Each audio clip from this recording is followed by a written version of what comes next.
The following program is brought to you in part by our patrons.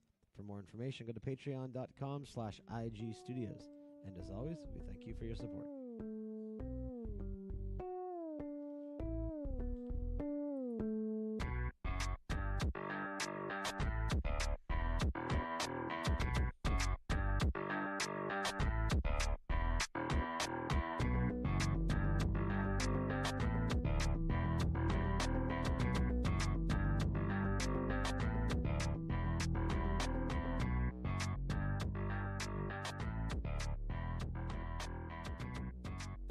Hey everybody, welcome to episode 19 of the Geek Access podcast.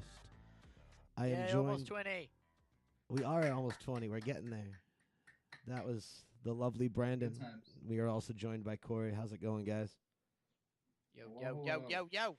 And welcome back to the live stream. We are live again today for the first time in quite a while. Apologize in advance. We think we got the audio's levels set up, so bear with us. We will see how it goes, but yeah. So we have a big subject today, but let's kind of mellow out a little bit before we start that. How's everybody doing? Oh, just super. Cool. You know? I'm super. Thanks for asking. All things considered. Wait, hold I on. couldn't be better. I don't think you did How it on about purpose, but homosexual. Big gal. Anyway, well that's cool. Corey, how was your week? It was all right. I didn't actually do a whole lot of gaming this week. I did a lot of reading. What? I know. What? Damn Stupid hipster. thing, I guess. So a bunch of audiobooks, right? That's what Nathan's call reading. No, actual books, things that I can smell. Ugh. You know? Yeah. It's nice. Corey Crazy. likes playing with things that he can smell. Oh, Jesus. Yep. Just, The best kind. Listen, if this is going to turn into an ass-to-mouth debate, you lose. You never go ass to mouth. Yeah, you can. Have you seen Clerks 2? I have. So you know you can sometimes. Especially with Rosario Dawson. Whatever. At least you agree. Sorta. At least you agree. You know She's me, not I have to there. have a workaround for everything. I know. Nothing is a straight line. Especially you, dude. You're wrong. Well, sometimes. Well, I'm not saying no, but Oh, our discussion today is going to be fun. blah blah blah. Dude, Shit. I feel like we're actually kind of all on the same page with this one. I'm For the most part. I'm further on the side of the He's fence than you are. further more extreme. I think me and you are skirting more in the middle. But we will get into that later. Brandon. Okay, that's Fence fine. riders. Brandon, how was your week? That's right. It's all right. It's pretty boring. Just been working. Oh Getting yeah, ready for- Worlds is over, so your life for has no BlizzCon. No, context. so League of Legends news. You guys don't care if anyone cares. Mata is leaving Samsung White. I'm a little upset, but yeah. He was just in the winning team. Why would he leave? Yeah, so his thing was like he announced it on Facebook. Like he was like, my goal was to go and win Worlds, and I did. So now I'm gonna like go be a free agent and play a bunch of League, or I might join the army. So he's like debating on joining the army. Well, I What a can respect tool. that. I mean, if his goal was to win Worlds Yeah, and he like won he wanted Worlds, to come yeah. in, win Worlds. He fucking did it, dude, quite handily, I might add. And Right. I mean, him and Kick-ass. Imp were definitely like the best bot lane in the world. And it just sucks to see that duo, get separated. But Right. yeah, so yeah, Mata's leaving Samsung White. There's a lot of free agents. Duo, is it not a 5-person team? Mm-hmm. The bot lane, like they're as a Oh, I see what Bottom. you're saying. Jesus. Well, That's why I don't talk about it with you. We play heroes. Come on, do you know what lanes are? At least they're somewhat similar. right, but he had not No, reference- referenced. there's not a laning phase in Heroes. Well, there kind of There's is a little somewhat, bit. like, No, there's right at the not. start There's for about 100% 5 not. minutes. Well, there's Because an no in between. motivation to, dude, because there's- you don't get anything out of it. There's an in between objectives phase. Well, you still have to kind of lane. Well, okay, there isn't a laning phase in the sense of where you're farming creeps for experience. That doesn't exist so much. But like when you're not doing objectives, you're still pushing to break down the towers. That way you can push forward and destroy their The center. aspect is still there. Yeah, but it's still not there. It serious. It might be like the end game goal of every Heroes match is still to destroy their command center / nexus / whatever you want to call it. But it's just a little bit more It's kind of like me. It's not A to B. There's a whole bunch of extra shit involved on the way. There's not that much shit. Well, there's all the objectives and stuff. Whether There's you're the same objective though. No, whether I mean, I'm gonna give it to. It's not that technical. no, you're either it's a different objective every map. It's the same kind of. It's similar in the same that like every Same idea, every okay. WoW quest is really the same. It's a different map, same aspect though. Right. Mob your way as 5 to the global objective and rinse repeat. Because it is kind of get the global objective. Anyway, Right. what did Anyway. you do this week? Yeah.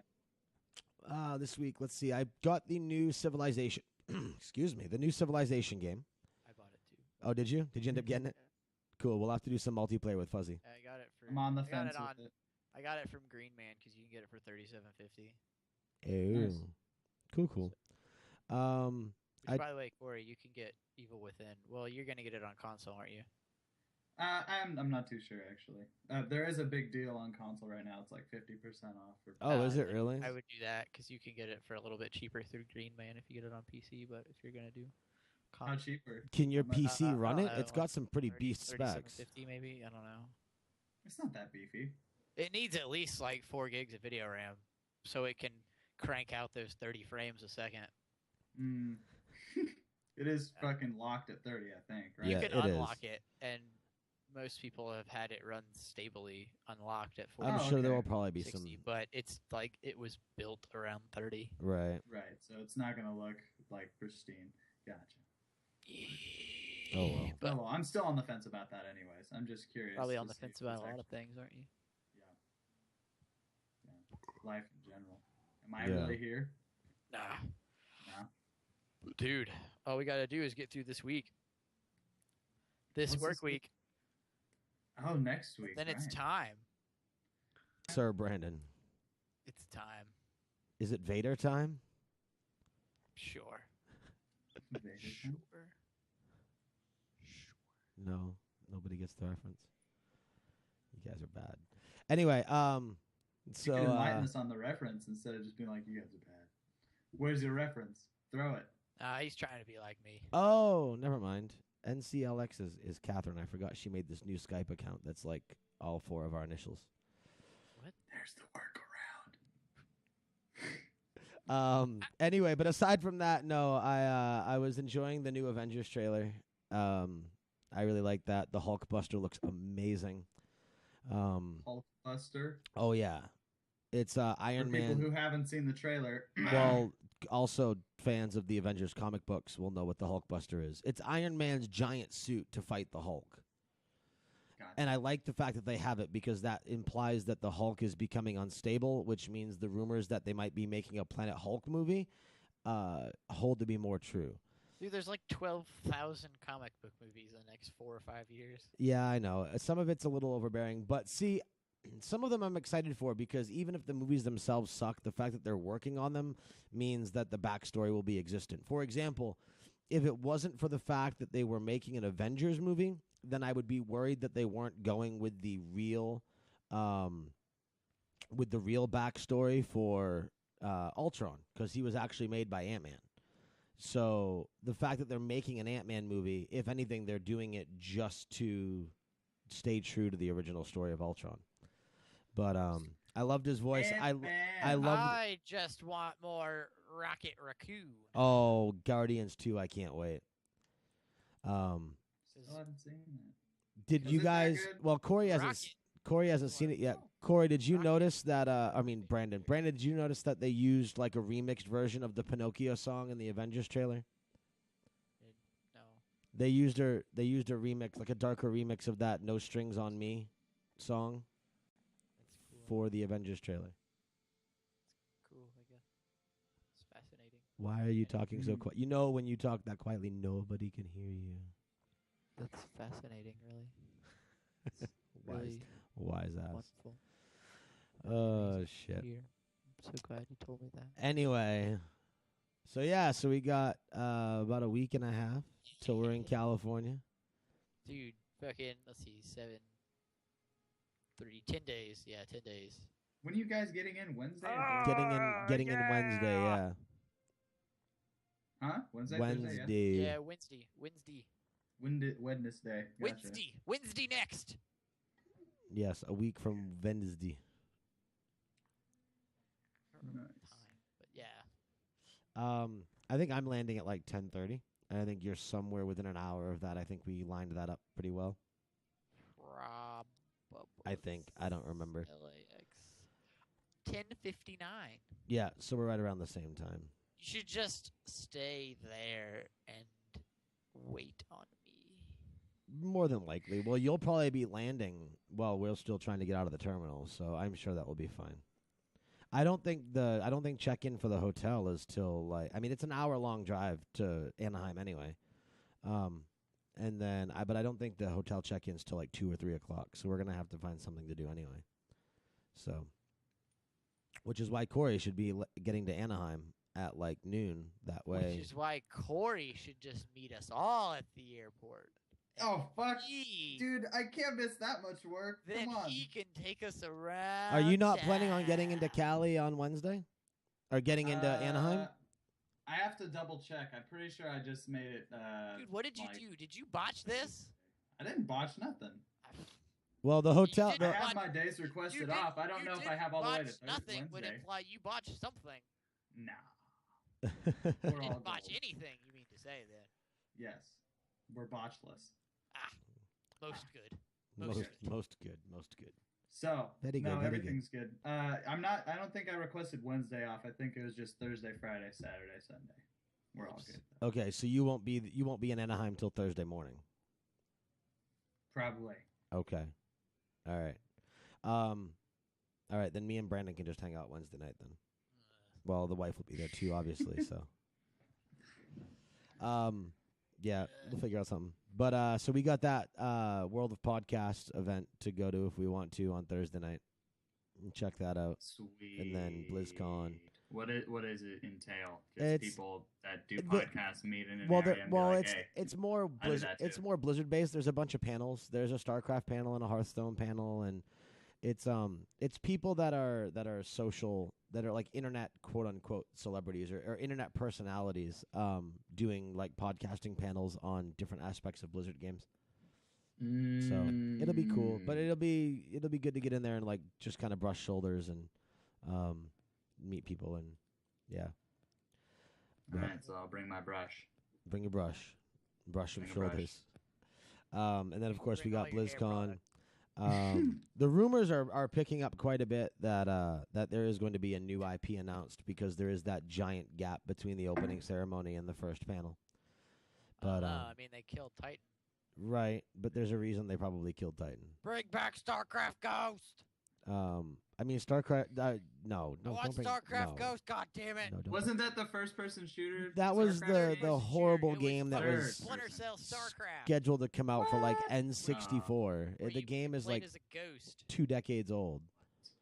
It's still there. They haven't technically canceled it. It is just No. unspoken. Bring it back. Blizzard Plus. But yeah, so then we got that, and then BlizzCon will be exciting. I mean, we got the Hearthstone, the World Finals. I think it's like for $10,000. There's a Heroes of the Storm exhibition tournament. There's a Heroes of the Storm invite-only tournament. There's the StarCraft. The StarCraft Worlds is at BlizzCon too, right? I think so, yeah. Yeah, and Compete, then Brandon. Do it. No? Do it. and do it. then on the tail end of BlizzCon, we have Metallica, so that'll be cool. I'm iffy on that. Well, the cool If they thing. play anything of their new shit, I They- will just leave. Well, it depends. They can play stuff from Death Magnetic. Just don't play anything from Saint Anger. No, I don't like Death Magnetic. I thought that was worse than Saint Anger. Really? Death Magnetic sounded a Yeah. lot like Load and Reload, so I really enjoyed it. Because I think the combination of Load and Reload are two of my favorite Metallica albums, like King Nothing, Unforgiven 2, Until It Sleeps. Like that's where they kind of went alternative rock and they got away from like their speed metal, hair metal sound. So, but I mean, I like a lot of the older stuff. Like I love One and Battery and Master of Puppets. And the only Metallica album I really don't like, aside from Saint Anger, which is a given, I really don't like Kill 'Em All, which I know a lot of old school Metallica fans would say that's blasphemy, but It just sounded really poorly produced, and just it sounded like low quality audio. Like it sounded like it was recorded out of their garage. Like, and I don't even like like as much as I love Avenged, like I don't like their first album for the same reason. It just sounds like it was recorded out of a garage. And So that's hate them because they're just starting out. It's all right. They understand. well, Wait till they get found, and then they'll have better audio. Then you can listen to them. exactly. That's stupid.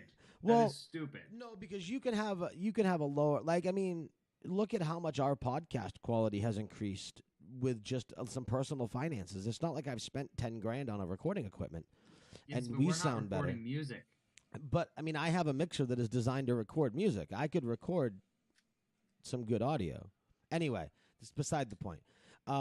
No, I'm not saying that that's a bad thing. Well, I mean, Austin, who was on a couple weeks ago, they're just a small little local band, but they sound their album sounds professionally recorded. But again, we're in a different era. It's because they took it to they got it mastered. Right. And that's the thing, is that's a lot easier and a lot cheaper to do now than it was in the early 90s or the early 80s. Mm-hmm. So it's a much different world. So that's why newer bands have a much easier time to start these days. Very much. But that's so. also negated by the fact that there's so many of them that it's just hard to get noticed. But anyway, There are too many bands. There are quite a few. It's too true. So we got to kind of leave Corey out of this side of the discussion a little bit, but you can ask questions if you want. Brandon, what did you think of the Avengers trailer? Like overall, I didn't finish it. you haven't seen it in its entirety yet? No. So what did you think of the parts that you saw? It's like 2 minutes long. How did you not see the whole thing? I don't remember. It's cool. I'm excited. It'll be Are a you? good time. So I like the fact that the Hulkbuster had Iron Man inside the suit. Like that was really cool. I liked Black Suit Widow's. inside of a suit. I liked Black Widow's So you can suit while you suit. entrance. Suit. But no, I think it looks good. I'm excited for it. It's only like 6 months away. It's coming out in May. So I guess. Yeah. 7 months? next year into the tail end of into the front of 2016 is going to be huge. I mean, we've got Avengers 2, we've got the new Star Wars, we've got the World of Warcraft movie, which we're going to see the trailer for at BlizzCon. So It doesn't suck. I can't imagine it will. Blizzard doesn't let things that suck come out.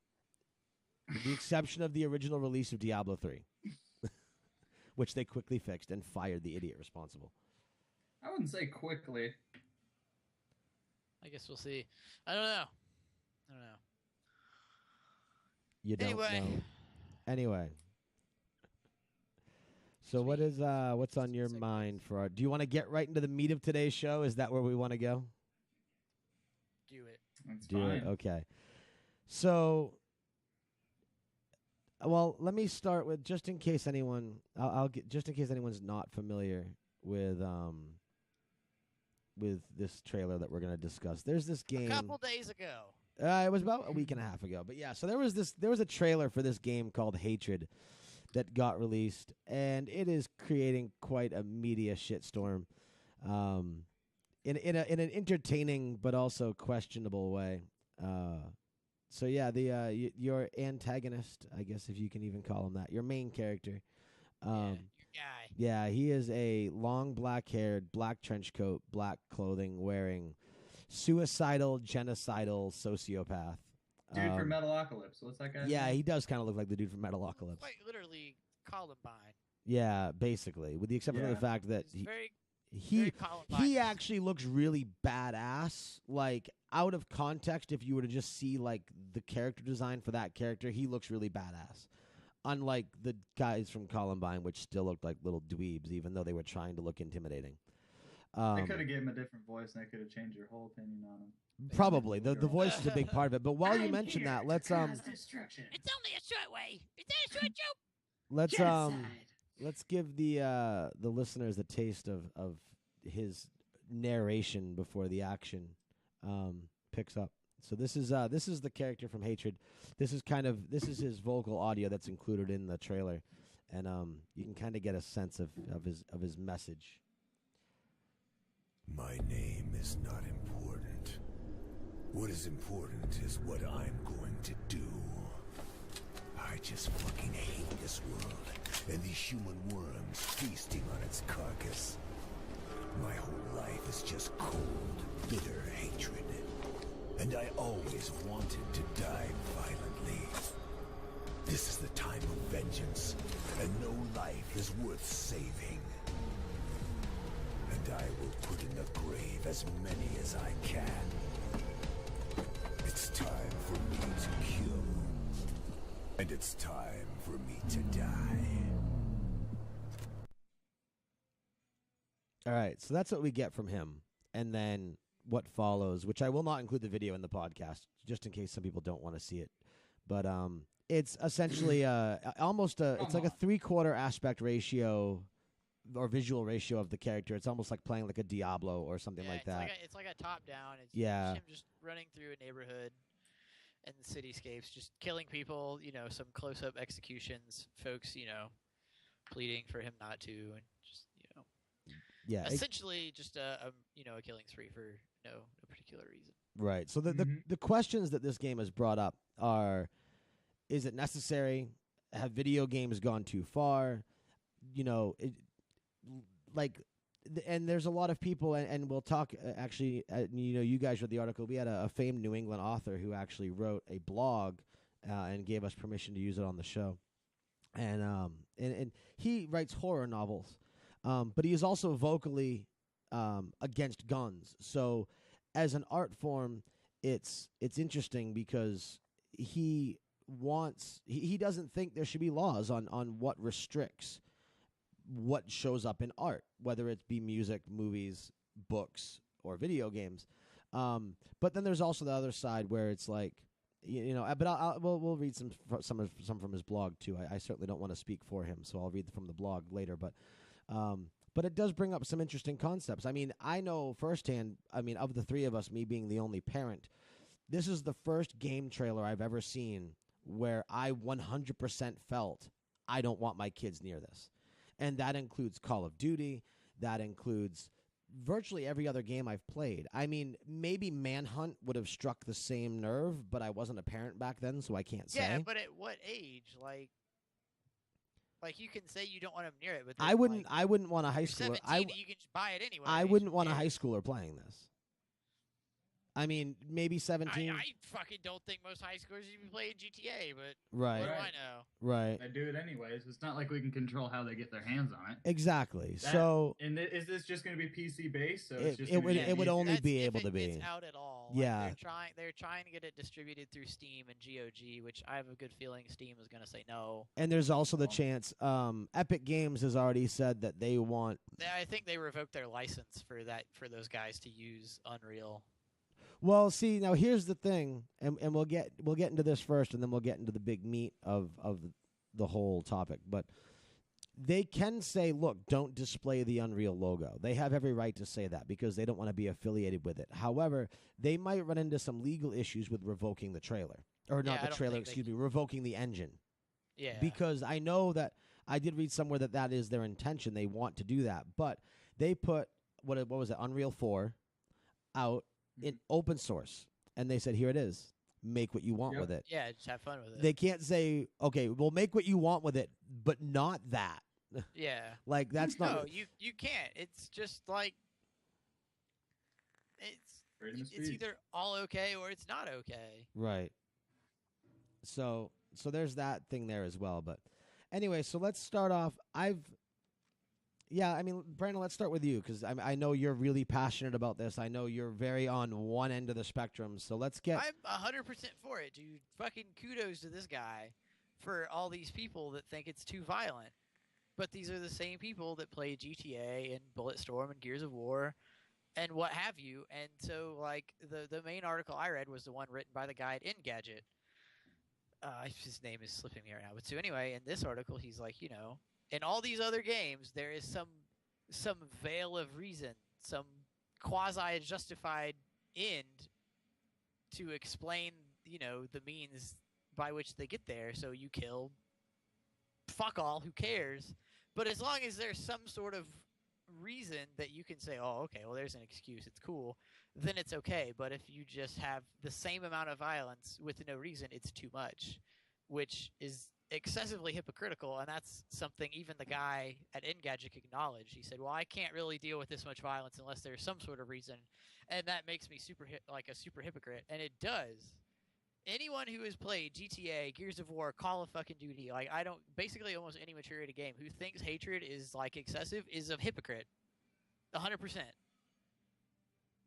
I think it's just people are feeling from just the trailer that they're losing their morality, like as a human, like they feel like they're lost. No, so they're not even a person for the anymore. longest time, we've put urges that we as people tend to not want to acknowledge, like our urge for violence and murder and what have you. Like everyone just puts it away, and in some catharsis-like state, and uses video games or whatever as a form to release that and try to edge that away. Coping mechanism. And it's cool. And then like a lot of people don't even want to acknowledge they have those. They're there, whatever. Mm-hmm.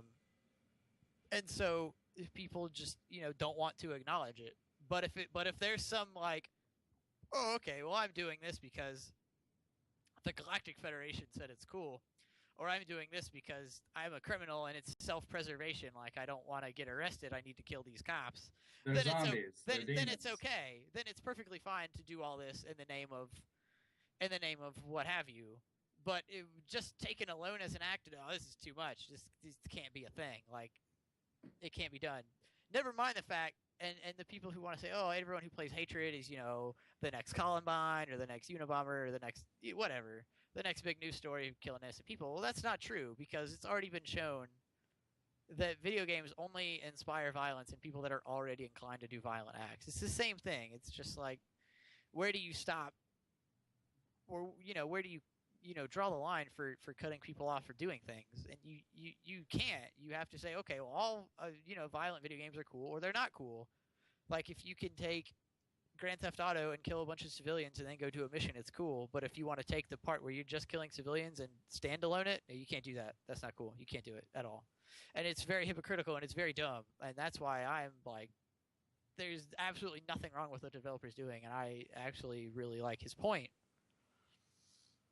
Does that mean I want to play Hatred? No, it doesn't appeal to me at all. I have no intention of playing it because that doesn't appeal to me. No high score, no story, no nothing. Like, I don't plan to play it. Does that mean I think it's wrong or it needs to be not distributed? Absolutely not. I think anyone should be able to play it if they want to play it. And who cares? Well, I don't know if I'd say anyone. No, literally anyone. Like, if they shouldn't be playing it, they probably don't need to be, societally active anyway. If they're the type of person that's going to set them off, there are bigger problems. Well, Nate, as a parent, you can understand this. You probably spend your whole freaking life trying to tell your daughter, like, this is fake, this is real. Well, yeah, it's fake, like, this is real. They get that concept. Every child should be able to understand what's fake and what's real. Right. Like the first time they watch a movie, they get that. Oh no, I feel definitely. Like but there's children that have those sides that don't get that connection. And they're always teetering on the edge. Well, there's a big issue like this. Right, but those are people that need help anyway. Right, and this could get into a whole other conversation. Like, the guy that shut up the Batman studio, or the movie theater that was playing Batman, dressed as like the Joker with orange hair or whatever. And they said, well, the mother acknowledged that he had mental problems.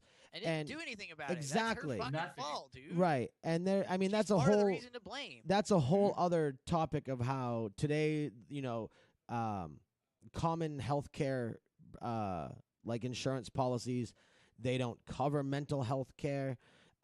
People are scared to have their kids diagnosed as needing mental health because then they're worried about them being discriminated against in school. Like, there's a whole other conversation that doesn't really fit on this podcast that we could get into about the state of mental health and the care that's given to them and the care that's not given to them. And, on one hand, the quote-unquote humane thing is to try and get them into society as much as possible. I mean, you see people with Down syndrome that bag at grocery stores and stuff like that. But on the other hand, like, what favors is that doing? How is that affecting society? For the long, like when I was in school, there was It's not, and I think Down syndrome is a poor choice to use. A more appropriate. Well, no. I was just speaking. Someone diagnosed as like a paranoid schizophrenic. That's very. Well, different. I wasn't that implying that somebody with Down syndrome has violent outbursts. I was just saying people like that are somehow mentally incapacitated in some way or another. Whether it be a behavioral problem, which people don't want to acknowledge. And for the longest time, and actually, if anything, that is maybe one exception because that is getting more attention these days than it used to be. It used to be kids that have behavioral problems. It was always just shrugged off saying, oh, they're just kids being kids. That's how kids are going to act. You know? Seriously, because working at a high school, I've been seeing how expansive the mental health institution has gotten at this high school. There used to be, when I went to this high school, there used to be one class that had the special kids in it. Right. Now, there's 5 classes that take care of different kinds of Oh, do they have that? They So have that broken up now. Yeah, there's 301. That's the aggressive kids, the kids that are always like throwing chairs, punching holes in walls, and they have them just be like, after they punch the hole in the wall, be like, all right, now how did that feel? That kind of bullshit. Felt good, Those man. kids they don't get any discipline. Like, there's some special needs kids aren't even special needs. They just don't know what discipline is, I feel like. Right. And they're getting that's a an behavioral advantage problem. by just being like, it's okay, you're special. And everybody's starting to become special. Like, back when I went to school, there was the special kids. We knew who they were. Right. But now it's like almost everybody's special in their own little specific bullshit way. Well, that's because we're all snowflakes. Yeah, everyone's a snowflake. There's we're all special. Yeah, you should make a Fight Club. You're not a fucking snowflake. Right. So okay, so let's just to make sure that we give him credit. The author of the Engadget article is Ben Gilbert, and you can follow him at real Ben Gilbert on Twitter. But yeah, so he wrote that article that Brandon talked about. And I love Engadget. Engadget is one of my favorite publications. And you don't even have to go to Engadget. I mean, hatred has been talked about it's everywhere. it's Hell, when I was going, Kotaku, everywhere. I went to YouTube to get a recording of the audio clip for the podcast, and like it was just walled by 100 videos of different internet personalities talking about Just hatred. reacting to it. Yeah, and that's a big part of it. You know, because on one hand, like the headline of the article I read was "It's time to make violence fun again," and it's time to make violence mean something. And it's interesting because those almost go in two different directions, but in a way they don't. It's like because video games have gotten to the point where they were taken very seriously. Like it used to be that, and part of it has become they've gotten a lot more realistic. But when the original Call of Duty came out, nobody went up in arms. But when Modern Warfare 2 came out and you were playing the role of an American soldier who was in the game. Suddenly it's accessible for whatever reason. Well, one, it's no longer a niche. It is now the popular thing to do. And I think we talked about this on a show a couple weeks ago or maybe even last week where now you've got the jocks playing video games. You know what I mean? And all those kids that, you know, that picked on me when I was in the basement room of my high school because I was playing EverQuest. And it was like 2 or 3 of us that used to hang out in like the quote unquote basement of the high school, and we would discuss what we were doing on EverQuest, and you know we would be drawing up notes and spreadsheets and stuff like that to build our characters. But now you got your bros and your frat boys playing that are playing Call of Duty. Exactly, and you know they're still gamers by the lightest sense of the term, but being a geek is the cool thing now. You know, when I went to a midnight release of one of the comic book movies, which it's amazing that, I mean, even that in itself, the most financially successful movie of the year is fucking Guardians of the Galaxy, which until maybe a year and a half ago, only the most hardcore of hardcore comic book fans knew what the fuck it was. Nobody knew who Rocket Raccoon was. Nobody cared. Except for that small niche group, and now it's a mainstream thing. And you've got Rocket Raccoon as one of the most iconic characters of the year. You know, you have World of Warcraft, which has had over, I mean, it's dying off a little bit. It's back up over 7 million now because Warlords is coming out in a couple of weeks. But all in all, from November of 2004 until now, there have been over 100 million unique accounts created on World of Warcraft. You know, and then you've got Hearthstone, which is up over 20 million players. You've got games like League of Legends and Dota, and probably soon to be Heroes of the Storm. Of the population on the world plays League of Legends. But that's a huge number. I know. It is. And the fact that League of Legends is getting airtime on ESPN. You know, it's like Is it really? Oh, yeah. Esports are on Nice. ESPN. Championships were aired on ESPN 3. So essentially, That's pretty badass. I mean, I grew up being friends with a couple jocks, and I mean jocks to the point where these guys did nothing but like watch fucking Sports Center all day. jerk each other off. Yeah, basically. You know, they'd rub one out to a sack or whatever, which almost sounds bad out of context as well. It's like, ooh, a pick six, quick.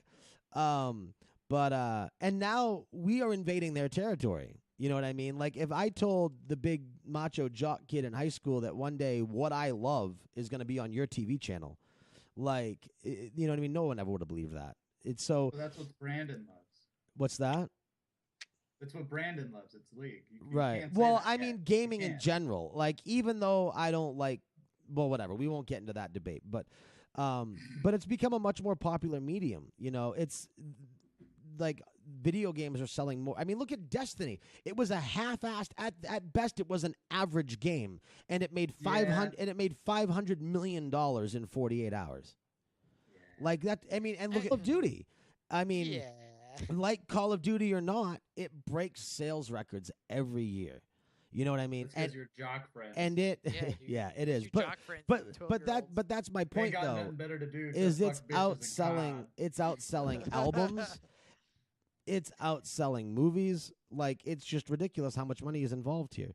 So again, yeah, it is more accessible, and more people are seeing it. On top of that, like when I grew up, I was fortunate that. I mean, I'm 30 years old, so when I was 8 or 9, I had a computer in my room, which was unheard of at that age. Not even having a TV in your room was common back then. And I had my own, it was a Tandy desktop computer that was running on old school DOS before Windows came out.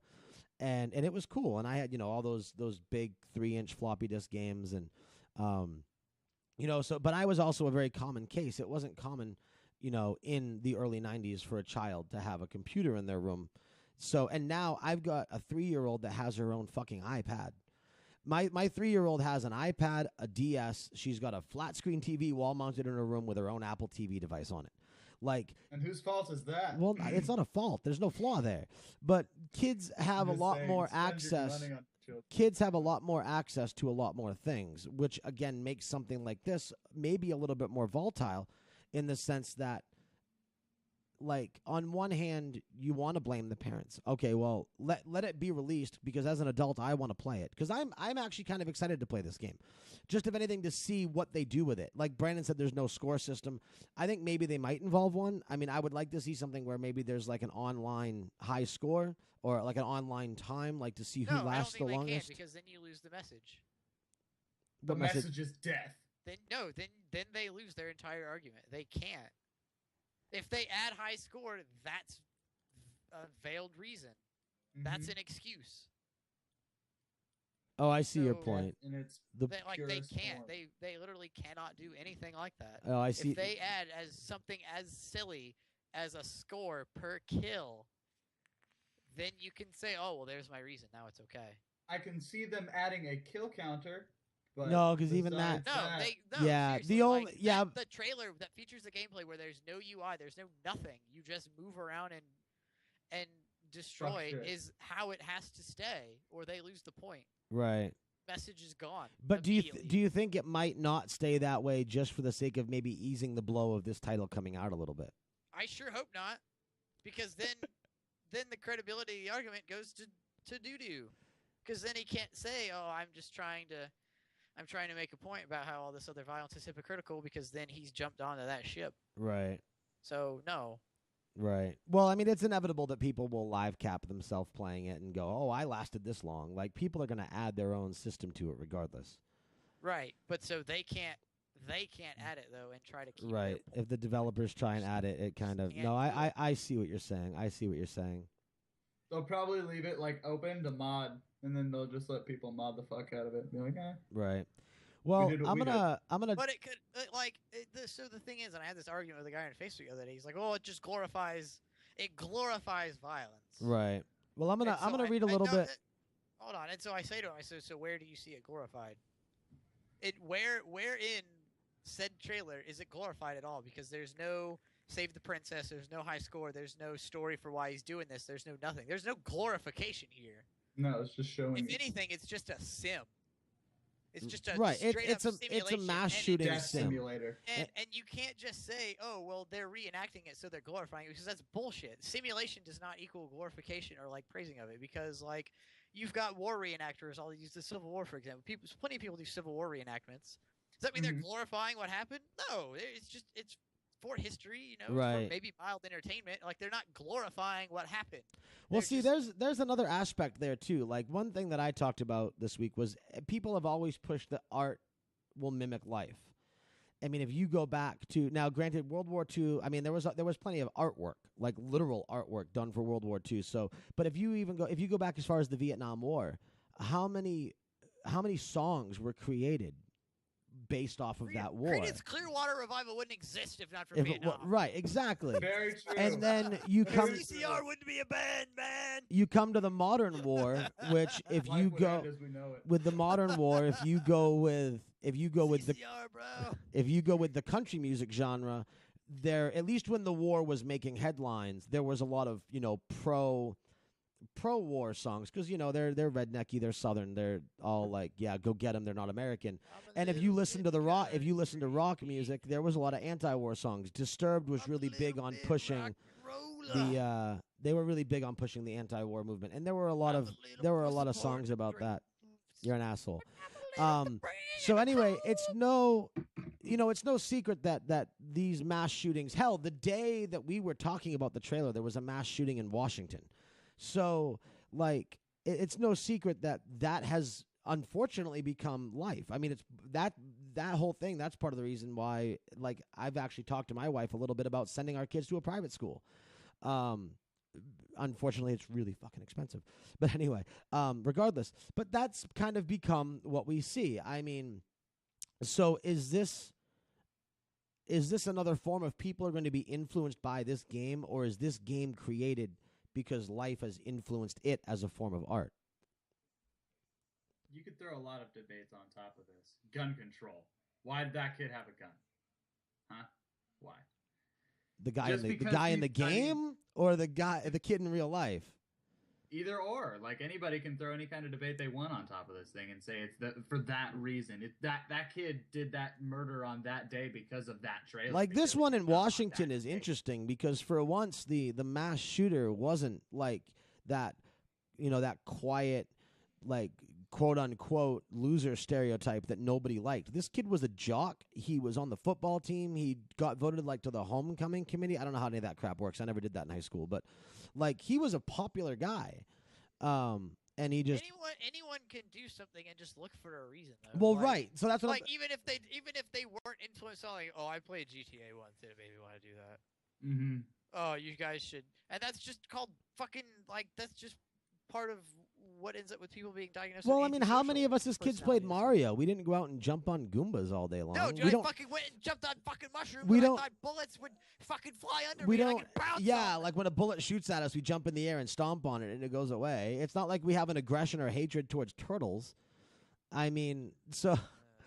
Like, no, but then you're pushing the aspect. Brandon of, doesn't like, fucking every like video turtles. Game is gonna cause us like mental problems. It's like Mario's not in any aspect real to a kid. Like, they can see that and be like, okay, I'm not. On the other hand, you've got World of Warcraft and EverQuest and Dungeons and Dragons, which are also blatantly not real. Yet for some reason, people feel the need to LARP. It's the devil. So, It's a game to them, though. Huh? It's a game. Right, to exactly. them. So maybe these people that are playing GTA and or playing a game like Hatred and then going and shooting up a movie theater or then going and shooting up their high school, maybe it's a game to them. And maybe that's the mental block, and that's what we have to figure out is these people cannot separate reality from fantasy. And because they can, like, that's why Those are people that need help. Exactly. That's what I was saying in the beginning when you're trying to tell your kid this is real, this is not. You see that problem pretty early on in childhood if they can't fucking understand what reality actually is. Right. I mean, like, in a different subject, this was last year or the year before, there was a kid, I forget where it was somewhere down south.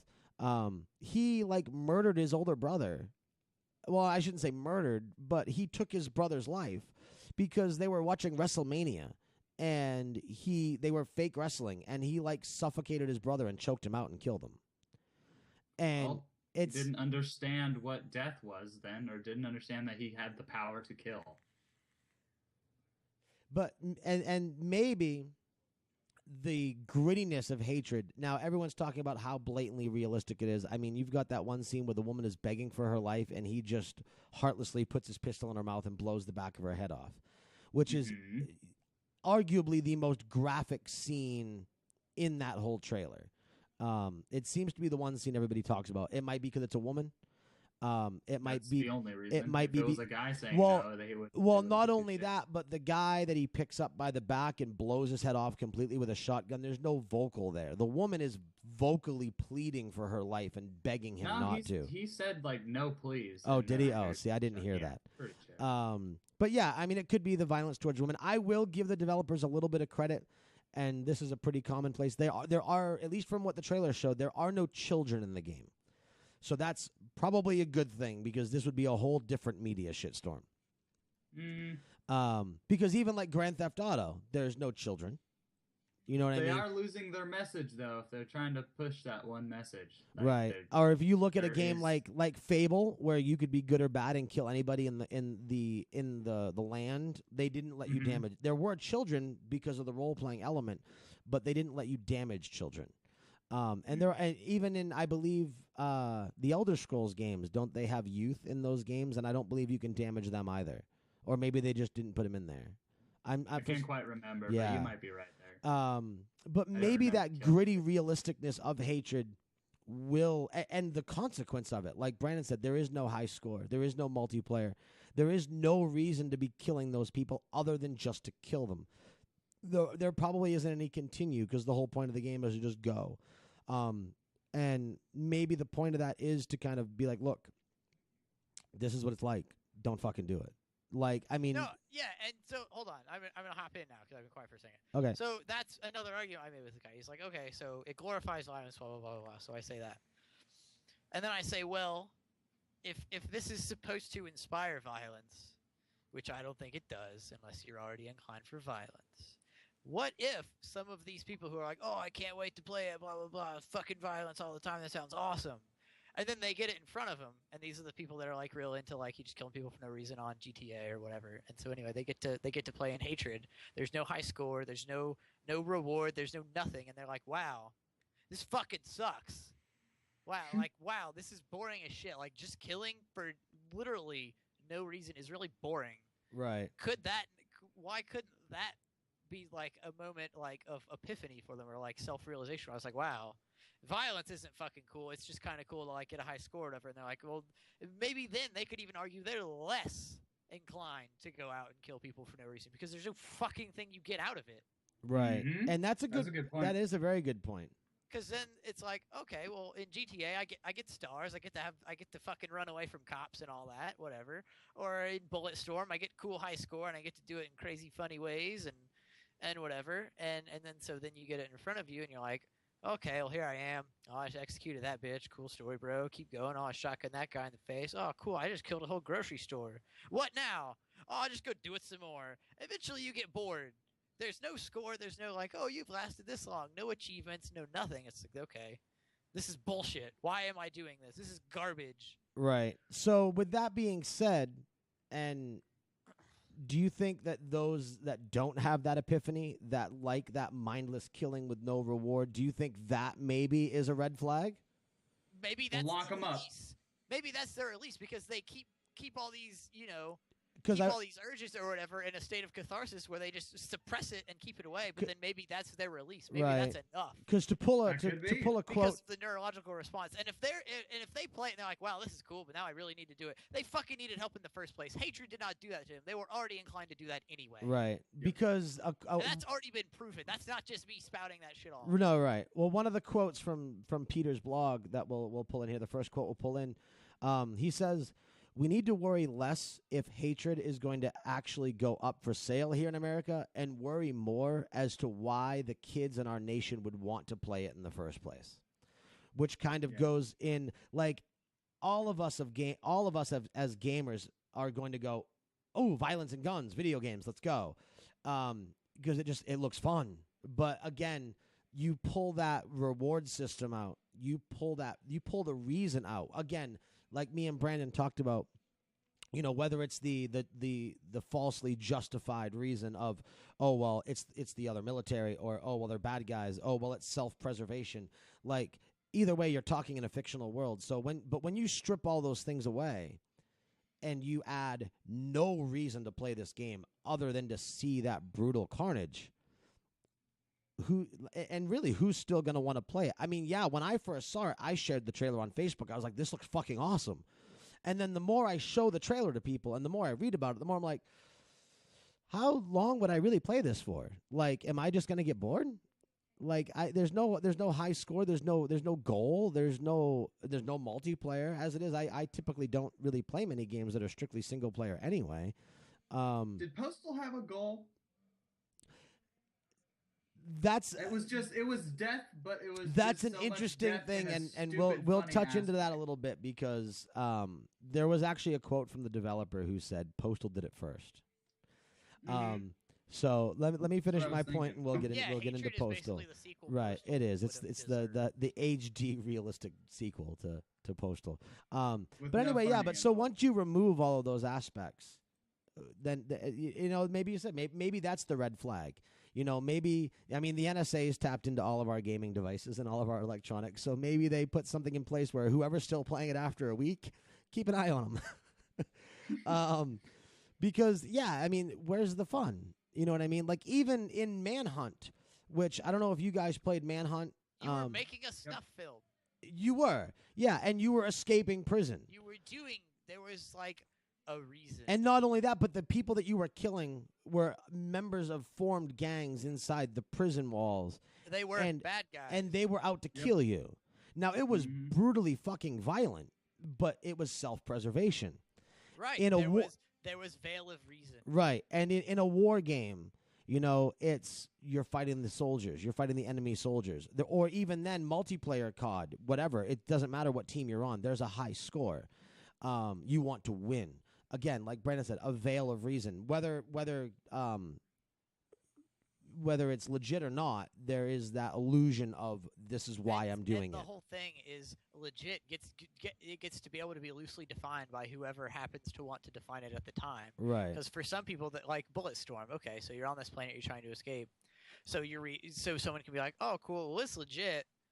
I'm trying to get off this planet, so I'm gonna kill all these things. Other people will be like, "Oh, it's legit. There's a cool ass score system. If I do it in cool ways, I Oh get better man, the scores." trick so I'm gonna kills. fucking- The trick kills in that game were great. Yeah, so I'm gonna do some trick kills. That's my reason. That's what makes it legit.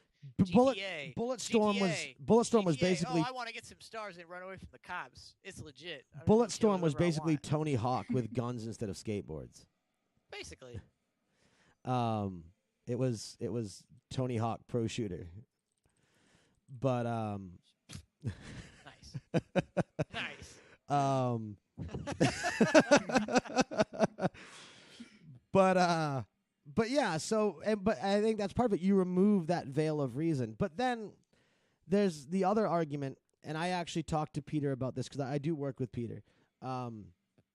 We had talked about how, okay, so somebody, and Corey, you might have even touched on this, so you can bring this comment back in when I mention it, because I think you'll know what I'm saying. This is essentially the equivalent of rape porn for gamers. In the sense that, obviously, rape is a very violent act. Nobody approves of it except for the people that are blatantly okay with it, like the people that have a mental problem. Right. It's not socially acceptable, whether it's men and woman, or man and man, or woman and woman, or whatever. It is something. It's kind of like being a Nazi. It is one thing in this world that any of us who are mentally stable, we can completely agree on. It's fucking wrong. And yet there still exists porn where it is rape fantasy. It is mock rape. It's just You have the asserting gimp. dominance You that have the people- gimp masks. You have Yeah. chains. You have even snuff films, which there's that whole, the whole not an old wives' tale, but kind of like the you know what I mean though. That there are real snuff films. There are snuff films in existence where a woman was actually murdered, but whatever. That's that's not what I'm talking about. I'm talking about an actual snuff film which is staged. It's fake blood. It's fake violence. But those exist, and people enjoy those. And not that I would ever watch it, but I would argue that just because somebody does enjoy that doesn't mean they're going to go out and murder someone or go out and rape someone. However, it is safe to say that anybody who would go out and rape someone probably enjoys rape porn. The same can be said for this game. This game is essentially rape porn in video games, in the sense that it's brutal, it's unforgiving, there's no reason for it other than the act itself. And anyone that has that fantasy in their mind to go out and commit a mass shooting, whether it be in a school or a mall or a movie theater, would probably enjoy this game. But that isn't to say that everyone that plays this game wants to do that. Or maybe, like you were saying, it would curb their desire. Or maybe Brandon said it. One of you said it. It would curb their desire. This was vastly unrewarding. Right. Or well, not even that. Not even give them an epiphany, but go, okay, well, why do I have to? This was boring. This is lame.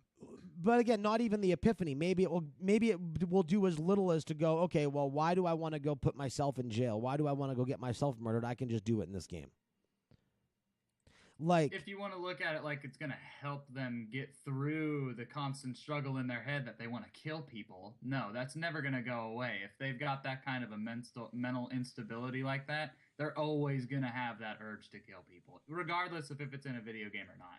Right. If they're at that point where they're like, I'm going to go out and I'm going to kill a lot of people. Okay. They're going to do it. So, yeah, and I guess and a big part of this conversation is that veil of legitimacy, because then you look at something like Saw, which was basically murder porn. You know what I mean? But again, you have that veil of these people were fighting for their lives. They were fighting to survive. They didn't. And it's a movie. They were playing a game. They were playing a game. So it's cool. It works. But yeah, that veil of legitimacy, that is that is definitely a big part of it. And you know, what is justified, what isn't. What do we justify just for the sake of it being justified? There is a lot of it there. But let's go into Postal a little bit, because Postal is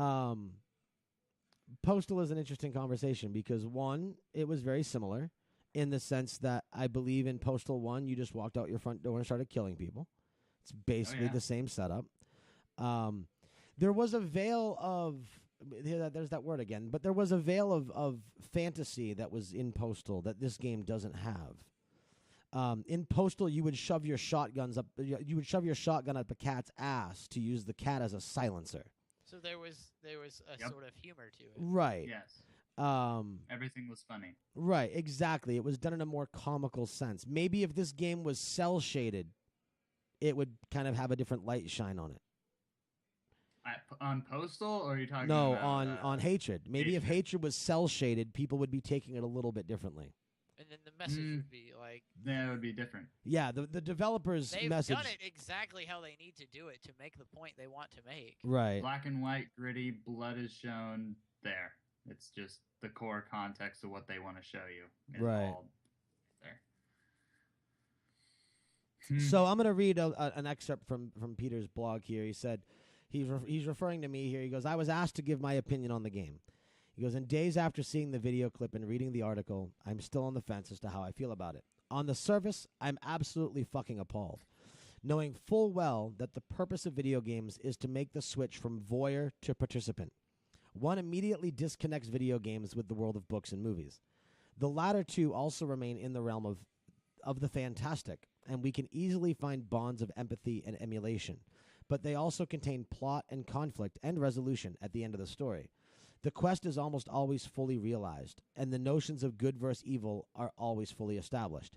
Hatred seems to run the counter to everything within the paradigm of the quest. There is no good or evil. There is no morality. There is no compassion. There exists only violence and mayhem.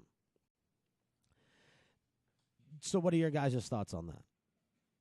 Let's start with Brandon, because Brandon, I think that touches a lot on that veil. I need to go... I need to get it in front of me. Okay, Corey, let's start with you then.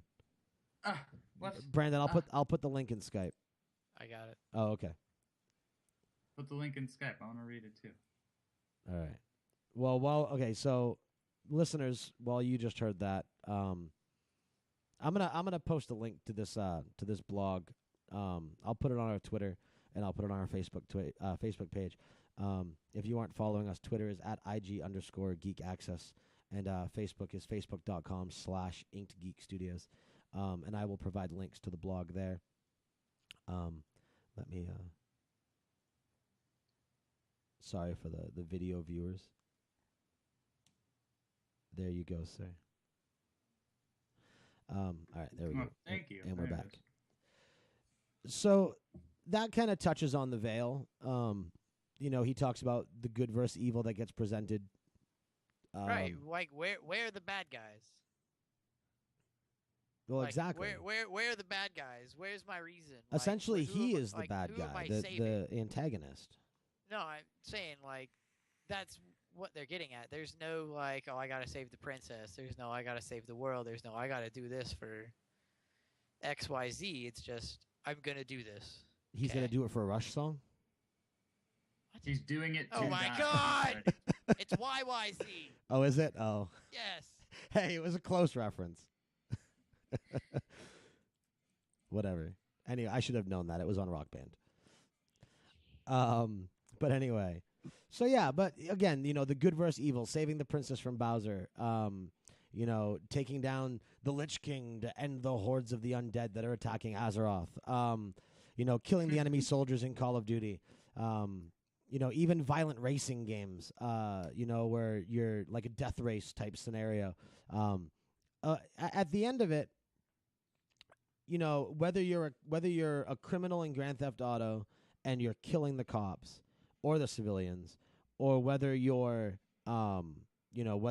taking down the Lich King or Illidan, or whether you're taking out your opponents in your 5v5 league match, at the end of it, all of it, no matter how you paint it up, how you make it appealing, it all comes back to self-preservation.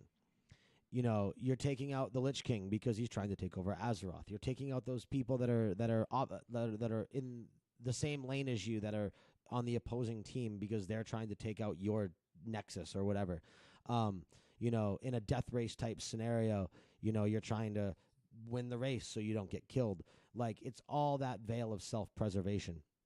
And I think that is probably the big thing. Whether it's good versus evil, even the cops in Grand Theft Auto, when you are playing the criminal, you're taking out the cops so they don't take out you because they're coming after you. It's self-preservation. Now, ultimately, because in this trailer I did see sirens, so the more people you start killing, I assume eventually the cops come after you. Brandon, you're muted. Did you alt-tab or something? I'm sure. Like, you just kill them too. Then. Right. So, but at that point, that does add a little bit of that veil of self-preservation. You're trying to make it so the cops don't kill you. I hear what you're saying. You're trying to push a point in the game, and I don't know if they're. I'm kind of playing. I'm kind of playing already... devil's advocate, because Brandon says once you add a point, it erases the message. Right, but so what I'm saying is, like, the whole thing is they kick it off with just killing for no reason. So the cops come, and that's a consequence of what's happening. But it's already been determined that they're just ultimately going to get caught in the crossfire. Right.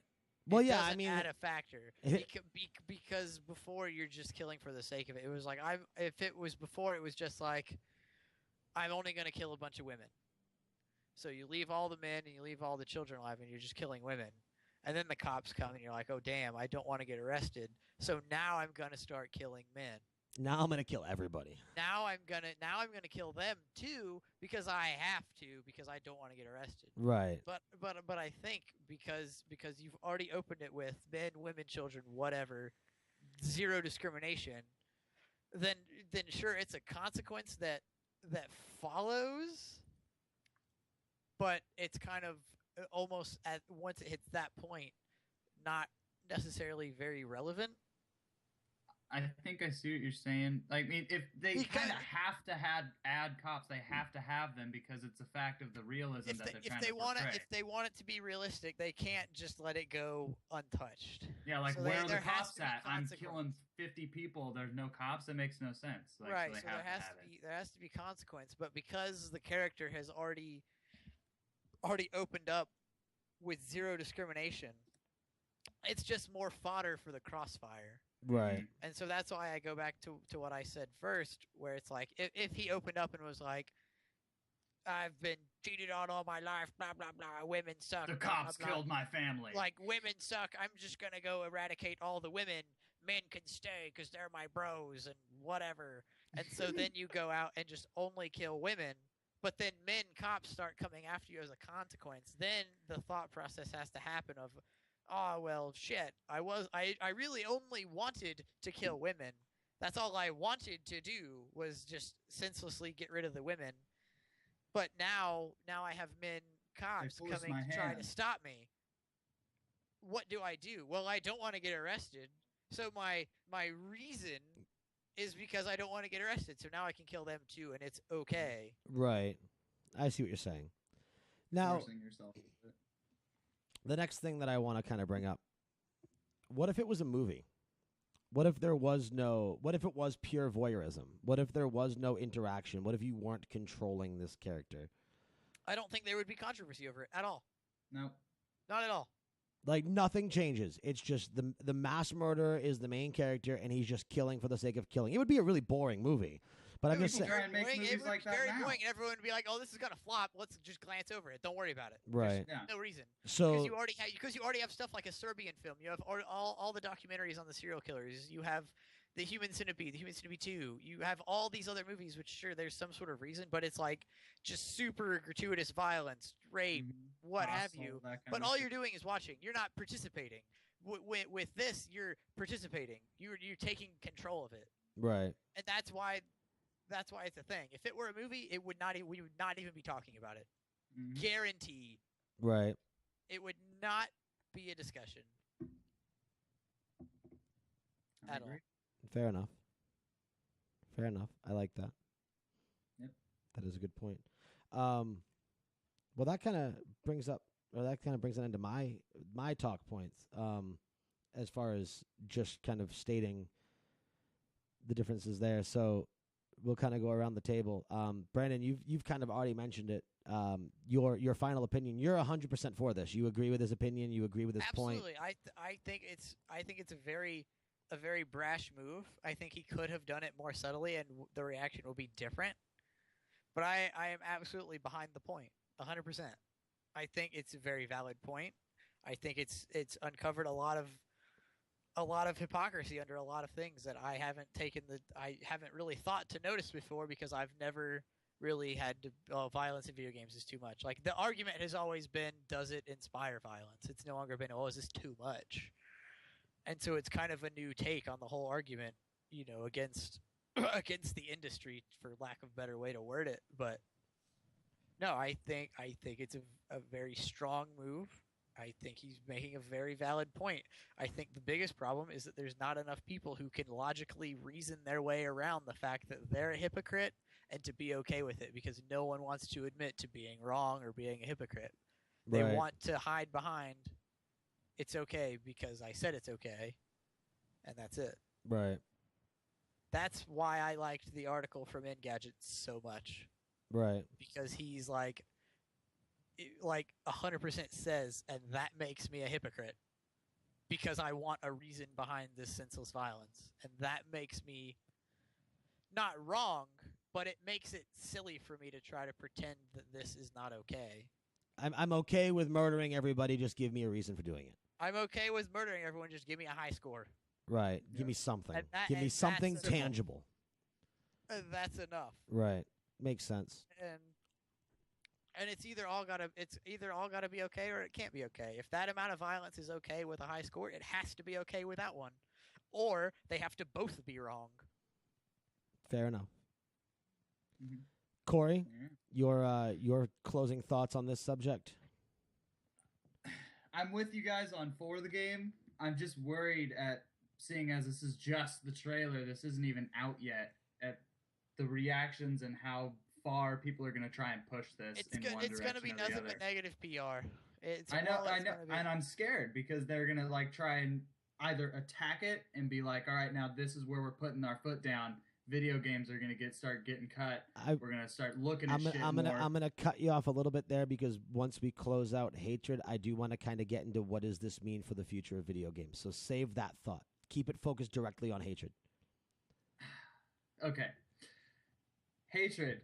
If they stay true to their message and they keep it strictly like the trailer is what this game is going to be, it could be great. It could be great. It could go the other way too if they try and like read other people's opinions, and if they follow anybody else but their own, that it's not even going to be what they were trying to show the people. Like, they want senseless violence, they need to stick it with senseless violence.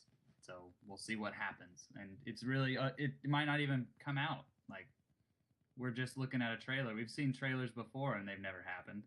Right, like StarCraft Ghost. There you go. Yeah, as I've said, I don't remember if I said it in the pre-show or if I said it in the live show, but as a parent, this is the first game that I've ever seen, and again, just the trailer, where I 100% felt I don't want this near my kids. Especially at the age they're at. Again, like Brandon brought up the point, when they become 17, 18, when they can legally obtain this. I mean, if anything, if this game gets an ESRB rating, I'm willing to bet it will be adult only. I don't even think it'll be rated M for mature. I think it'll get an AO rating, which is 18 plus. Basically, how many games have that? That are not sexual, very few. And I don't think any exist in the States. Yeah, I mean, my daughter has sat and watched me play Call of Duty, and like it's not a lot, but to the point where like she'll be like, "Get him, Dada, get him." But would you let her sit there and watch you play through no Russian and kill everyone? What do you mean as far as the level in Modern Warfare 2? The airplane level. The one where no you're Russians. Where See, you're tearing down innocent civilians with a light see, machine I gun never and actually just it's like, because you're a like a sleeper cell. Or right. No. I'm aware. I have no context of that level. I'm aware of it. I've never played it. I don't play COD for the single player campaign, so I heard about it, but I never played through it. I know the premise. You are a U.S. soldier, and you are disguised as a terrorist, and you're going through an airport, and you just mow down. They tell you to light everyone up. Right, and then the actual terrorists actually end up killing you at the end of the level. But yeah, I'm aware of it. As far as how, like, I remember hearing about it back when it came out, and my thought was, it's just a video game. People, come on, like, ease up a little bit. Right. So if that's just a video game, hatred has to just be a video game. right. I see. Right, but there's a different level of violence. On top of that, hatred is a lot more realistic looking than Modern Warfare 2 was. That's just the it's the nature of graphic concept right, of it. but the graphic concept is a big part of it. Plus, there were no close up brutal murders in that level.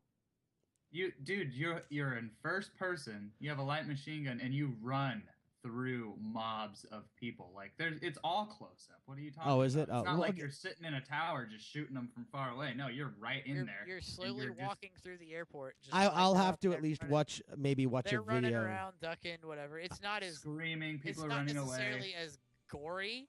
Right. But the delivery is just massacre in an airport, first person with a light machine gun. Right. People screaming, "No, help me, stop, don't do it," that kind of shit. Oh, okay. Yeah. See, I haven't played the level that I have. And if Call of Duty has to just be a game, or Manhunt has to just be a game, hatred has to just be a game. Fair enough. It's something you've already been doing. They're just taking away the fluff. This is real. This is fake. They're taking away the high score. They're taking away the princess to save. They're taking away the bad guys to get. They're stripping it down to just what happens. Violence. Yes. Right. Death in its purest form. It's violence without the icing. If hatred isn't okay, then Call of Duty needs to be tossed from the shelves. Mm-hmm. Then fucking Grand Theft Auto needs to be tossed from the shelves. Yep. people yeah, are just, and that goes people back are to the just going to whole. be too thick to understand that. That goes back to the whole the veil. It's the veil of Yes, reasoning. dude, because people are too thick to say, "Oh, well, I guess there's a point there." Right. People aren't going to be able to accept it Right. But I guess unless so. enough people were to like collaboratively Show. approach, Right. yeah, and be like, look, like this is a huge collective Right. telling you why this is okay, and you're dumb for saying it's not. Right. Yeah, it's not. It needs to take But more than just one person's opinion. That's the thing. The problem is not. I don't think enough. I think too many people are going to be too afraid to get behind the message, which is why I don't think Steam is going to let it go through. Right. Which is why I think if anything, you might see it on GOG because they're all about no DRM and whatever. I don't think You Steam's might gonna just do see it That's as why we're like seeing. a That's why we're PayPal seeing purchase Unreal from their do what they're doing website. because they're too afraid to be like, oh, this guy's made a good point. Let's support him on it. Right. Because then they risk profit loss. They risk being caught in the bad PR, and Right. that's not something they want to do. Right. Well, I guess ultimately my bottom line is, like, I'm a little concerned, but at the end of the day, I stand with you guys where I don't think it should be stopped. I mean, it needs to come out in the sense that it's if we say, look, this is too much, this can't be released, it's a whole new can of worms, and that's when we kind of give the power to the censorship. All these groups that are like, like the Moms Against Violent Video Games. It's giving in to social justice warriors. Like even the Engadget article uses that term, SJWs. Mm-hmm.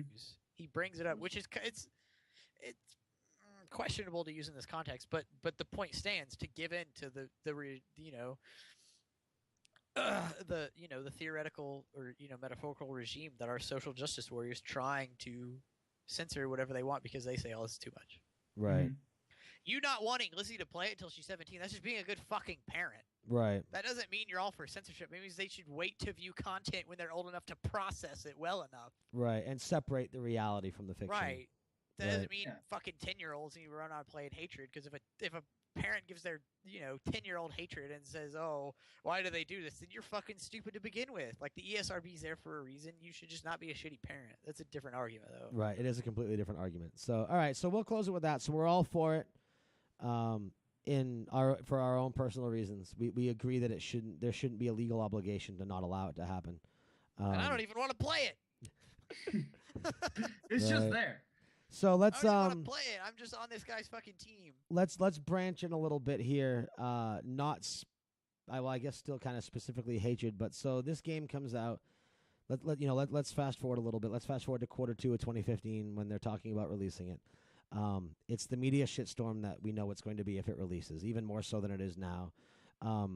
Let's just say that something in reality happens very close to its release, like post its release, but very close. Then Jesse Thompson and all his fucking idiots are gonna hop on the train. Right? No, they totally are. But I mean, which is stupid for anyone. It is. But now let's look at just think Jesse Thompson has a shred of intelligence in his being. That motherfucker has already been disbarred because he's a fucking idiot.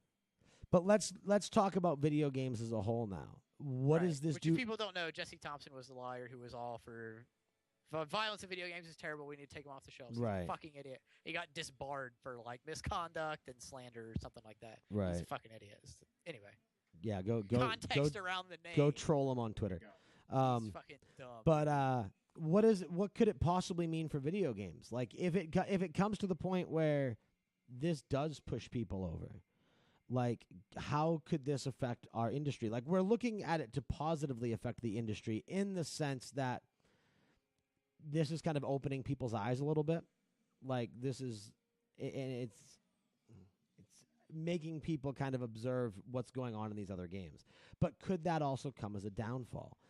Could the just the mass violence of this game without reasoning make people go, oh, well, this is just Grand Theft Auto without a score system. Like, maybe we should. And then, maybe Grand Theft Auto has been too much this whole time. Right, exactly. Mm-hmm. So, no, whether we, I don't think the people that are gonna have that much issue with it are gonna be able to have that thought process. I think they're too thick. Right. And I think they're just gonna say, oh well, it's been okay. We don't need to make it worse. Like, we're at the limit. Right. We've drawn the line in the sand has been drawn. Right. I see And they're the just worst gonna in- say, oh, okay, we just can't deal with this. Like, we just need to shove this under the table. We need to just take these guys out of the picture, and move on. Because I think if they were to try to retroactively, retroactively censor or take stuff away, they would hit a brick wall. Right. That's If what they I were was to try to thinking. go back and say, oh, we need to take GTA out of the homes and off the shelves, it would not work. Because at that point, that's a scary fucking sight, because that's borderline, way too much government involvement and way too much Mhm. censorship and way too much policing. Right. You guys know the book Anarchist Cookbook, right? Yeah.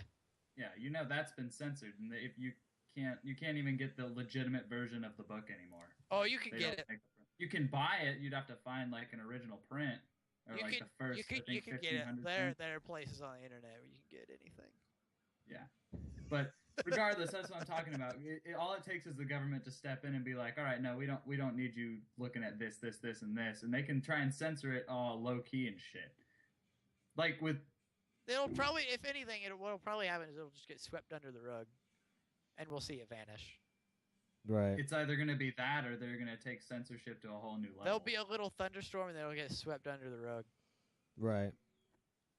Yeah, I mean, we'll see. Time will tell, and that's assuming it even comes out. Right. So Just a trailer. yeah, that's exactly. I mean, we'll see. And that's if even This is like a trailer almost a year ahead of time. almost, yeah, almost. So, Maybe well, that's anyway, why they did it, just to see the reaction. right, right. No, they certainly did. They certainly did.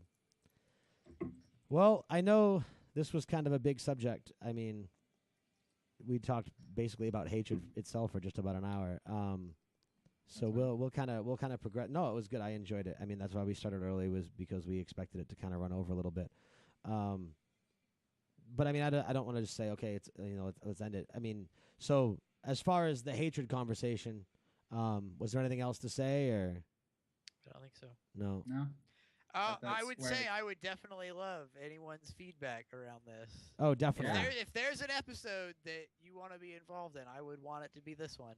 Right. So, like, emails, Twitters, whatever the fuck you call them, I don't know. Emails, Twitter thingers, Tweets. messages, period. Tweets. You know, The tweets. bird goes tweet. Sure. The it world does. needs to talk. Sure it Yeah. does. So yeah, definitely. Express yourself. If you want to come on the show, fucking be adamant about it. We'll see what we can do. Like, Yeah. Mhm. Or if you just want a question answered, be it through email personally, or if you want an opinion on something put, on the show, Yeah, definitely. So so just so you guys have Meet all us that, halfway. for potential new listeners or whoever, you can email us at ig.geekaccess@gmail.com. You can follow us and get a hold of us on Twitter at IG_geekaccess. Or you can go post on our Facebook page, which is facebook.com/inkedgeekstudios. But yeah, definitely give us your thoughts. We will definitely mention them on the show unless you tell us not to. And we'll engage your thoughts. We can do that at the kind of the start of next week's show, and kind of see what everybody else has to say about it. And if you don't, you don't. I mean, and if you disagree with us, if you think that we're dumb and that the game shouldn't come out, or whatever your thoughts may be, definitely share them with us. We will openly respect or troll whatever opinion you give us.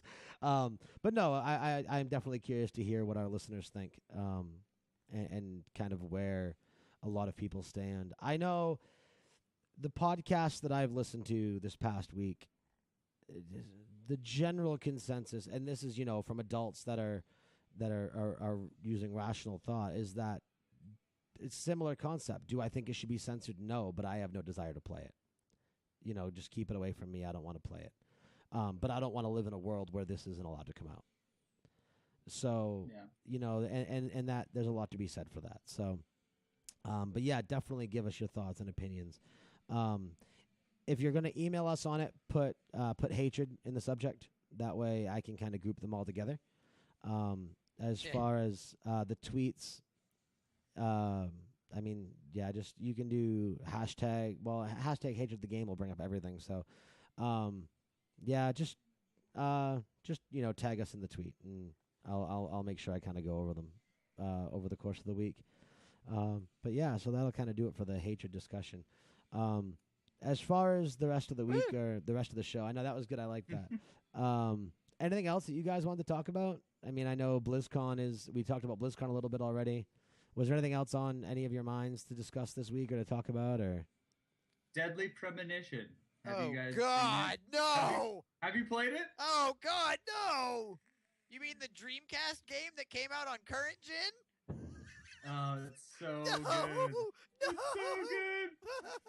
Well, if you're curious to see like the most hilarious horror game ever, that's just If you want to too see a good not to be Dreamcast played. game played on your PC but released in the past 2 years, It's $3, $2.50, even better.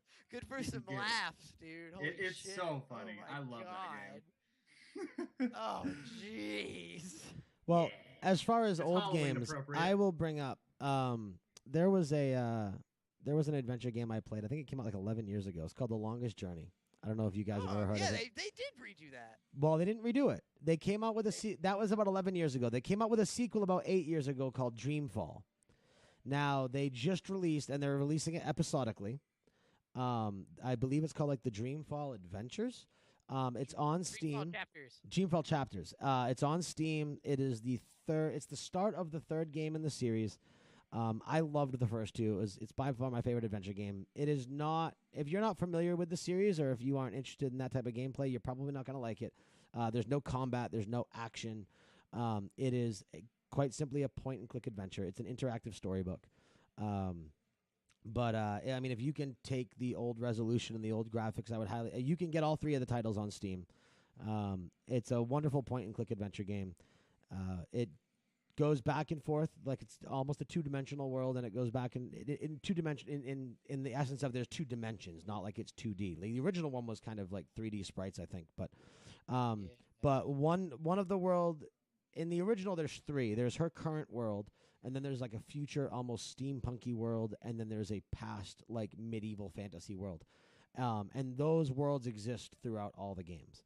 So you're constantly going back and forth between the futuristic and the medieval fantasy, and you're like the stories connect. There are characters that connect. The newest one, from what I've heard in the reviews, it's not quite as puzzle/problem solving. It's more about. I mean, they're there, but it's not nearly as bad. There were puzzles in The Longest Journey that would hang you up for a while. So it's more so just experience the adventure. But it's fairly inexpensive, especially the first two. The first two, I think you can get them both for like under $15. But they're great games. They were originally made by Funcom. This new one was actually kickstarted, and then they completed it. So I intend on picking it up after BlizzCon and Warlords and everything else like that. But I will definitely play through it because I love the first two. But if you're not really on the Blizzard train and you're not, it makes me want to play the Blade Runner game again because god damn it if I don't miss that game. The Blade Runner game. There was a Blade Runner game. that and must it have been was ancient. Magnificent. Is it on Steam? No, Do they have it on dude. Steam? Oh. That's Maybe it's on It's GOG. So, yeah, like it's so difficult to get. It came out in '97, Right, Oh, wow. and it was on 4 CD-ROMs. It was a fucking point and click. right. Nice. Oh my god, it was beautiful though. Sweet. Oh, it was. Rest in peace. Rest in peace, Blade Runner. Well, maybe we'll see a revamp of the game because they're doing a remake of the movie. Yeah, I don't know. I have the Blu-ray. Like I have the Blu-ray version of the original. Right. I don't know if I'm looking forward to them. Can't be any ruining one of my Can't be favorite any movies. worse. Can't be any worse than them remaking Mad Max. And I don't want them to touch some of these movies. Yeah. It'd be That's- like if they remade Dune. Even though the Dune movie wasn't that great, I don't want them to touch it. Right. Fair enough. But- Fair enough. What do Oh, I know? they'll do it. Well, I I know. do. They got Sad- nothing better to do. Sadly, yeah. No, they just don't have enough creative juice to do anything else. Yeah. That's what it's all about. Remakes these days. That's all it is. It's unfortunate, but if they're done well, I don't mind them. But there's always I mean, it's similar to song remakes or song covers. It's always. It all depends on how they do it. But yeah. So, well, that I think that does it for me this week. You guys have anything? I don't think so. I'm gonna be No, we're trying to good. play some Beyond Earth and Yeah, we'll I have was to looking at definitely. the Long Dark. That looks pretty cool. The It's in, Long Dark? Early access. Yeah, it's a survival game, but it's done in like Alaska. or That's like the somewhere. new thing. Like the last couple of years, it was all Minecraft clones, and now it's like all fucking survival horror games. It's not a horror game. And It's they're just a so survival. Oh, it's bad. just survival. It's just survival. I You're in mean, The wilderness, you're Last trying of to Us live. was almost kind of a survival horror game. The Evil Within, Alien Isolation. We've got Silent Hills coming out soon. You've got Amnesia. You've got that Five Nights at Freddy's game. I mean, it's all. These are all different genres of horror, buddy. You're throwing. I'm just out waiting on Soma, Soma. Soma. Oh yeah, I remember Soma. the sci-fi done by the guys that did Amnesia. Yeah. Friction. Oh, okay. Yeah, you mentioned that. That's right. Yeah, Yep, it's I remember coming. It's coming out next year. It's looking like a pretty good time. Granted, I'm a big fan of frictional games. Right. Which, Well, if you guys haven't played Penumbra, that's what they did before. They Oh, did I Amnesia. loved that game. Oh, I dude, actually got. have the Penumbra box set. Yeah, the trilogy? Frictional are the folks that did Penumbra, and then they went on to do Amnesia. Dude. See, I didn't know that was the Penumbra same was team, and freaking I actually sweet. enjoyed Penumbra a lot Yep. more than Amnesia. Same folks. That's cool. Overture, Black Plague. Penumbra was their maiden voyage, if I'm remembering Right. right. I and loved that they ended game. they ended up doing Amnesia, and That game was fucking. Yeah, I could not play that in the dark. you should probably dive into Amnesia supposed to. now.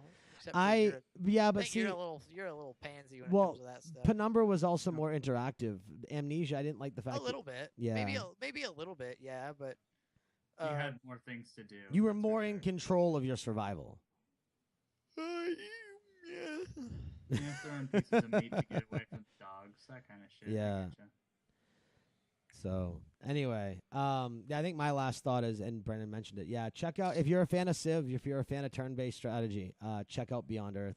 It's Civ 5 sci-fi. It's essentially the same game, but they cleaned up a lot of it. It's the same control. They use the same hex map as opposed to the square map. This is the first Civ game I'll be getting into. It's a lot of fun. I like Really? it. Yeah, I've played the other ones in the past. I've always traditionally been a real-time Dude, strategy it's like and turn-based. StarCraft with Civ.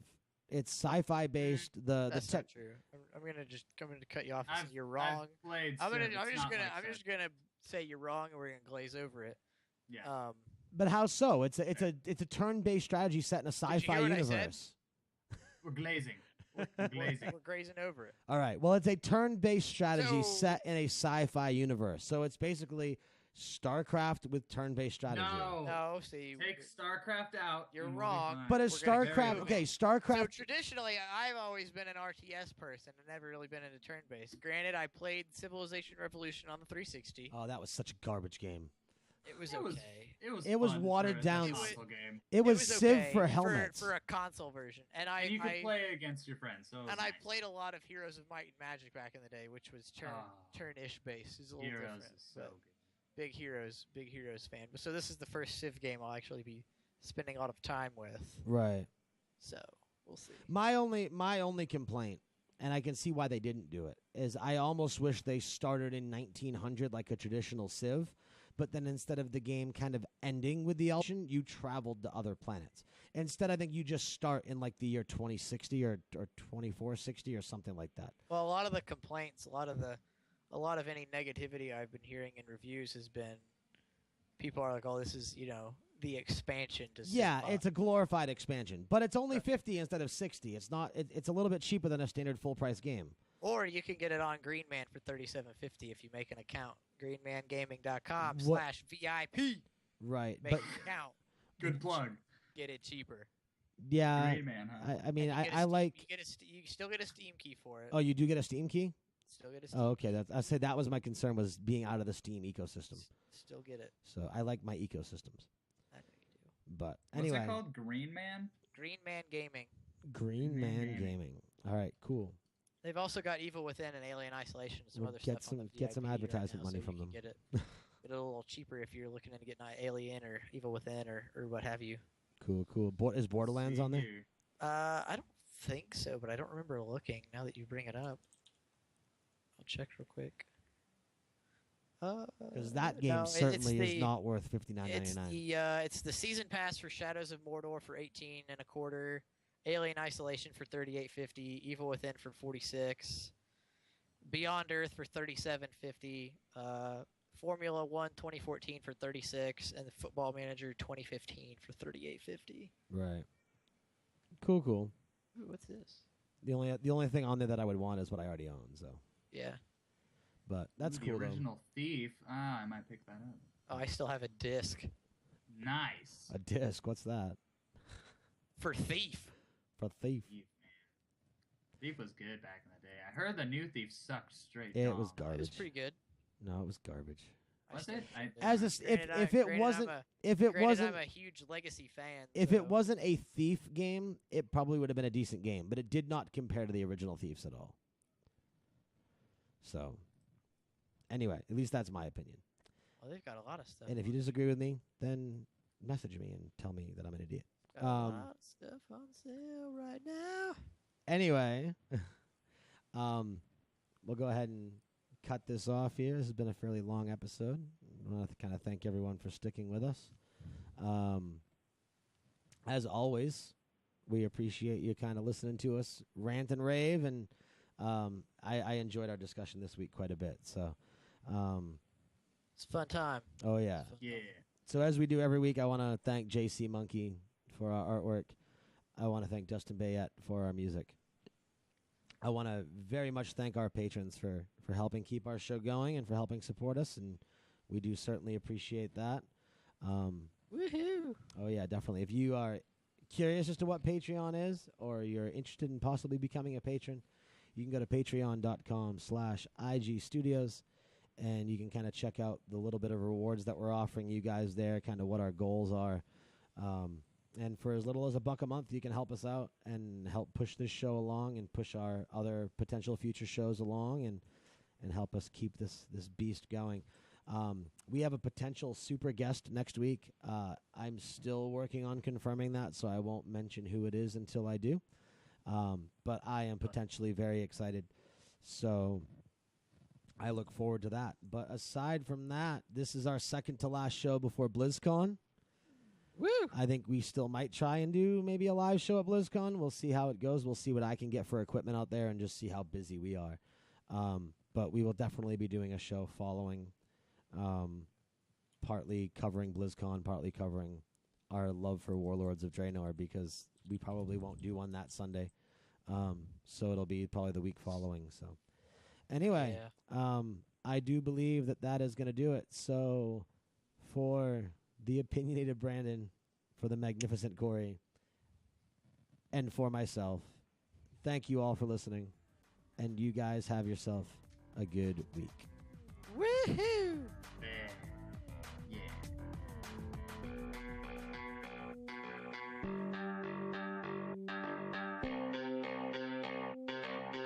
Corey's bobbing his head to the music. I know, right?